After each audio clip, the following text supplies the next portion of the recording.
Bring your arms by finger lower D on the instrument, just in front of you.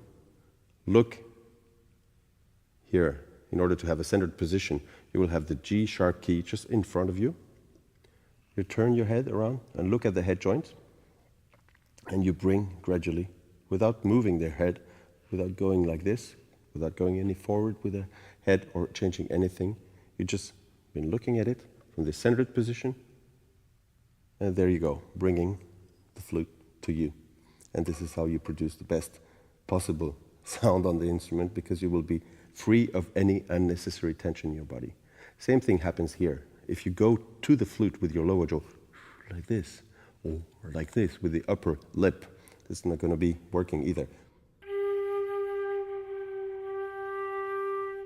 You need to find a centered position.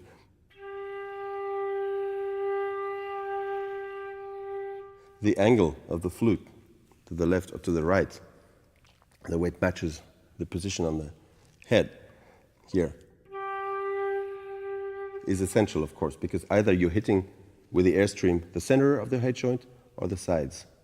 If you hit the sides, the sound is not going to be nice, because it's meant to be producing the biggest amount of sound with the minimum amount of air in the center of the head joint. This is why we have to find a centered position. Now,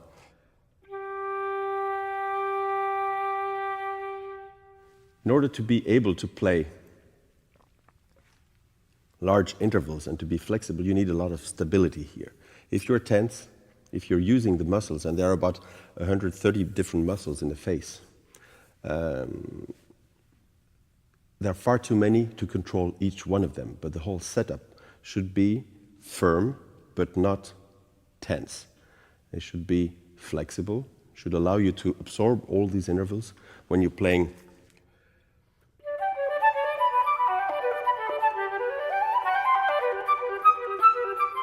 Or that was in Carmen Fantasy, or you're playing in Mozart Concerto in D major.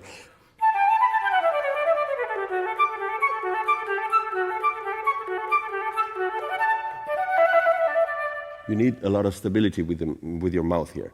If you go,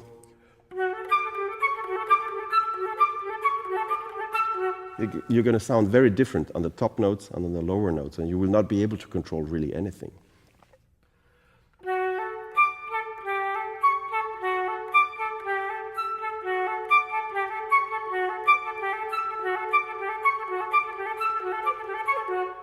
The difference is actually happening inside your body. Pa-ram, pim-pam, pa-ram, pim-pam, pa-ram, pim-pam, pa. And the level of support, where you send the air. Pa-ram, pim, for the lower notes, relax the lower jaw, and with the largest possible resonance to the bottom. Imagine that you would like to get the lower notes to sound even one octave lower. Instead of harmonics, upper harmonics, imagine we have lower harmonics, and you want to get the note to resonate one octave lower. This is ideal for the low notes, and then for the high notes. So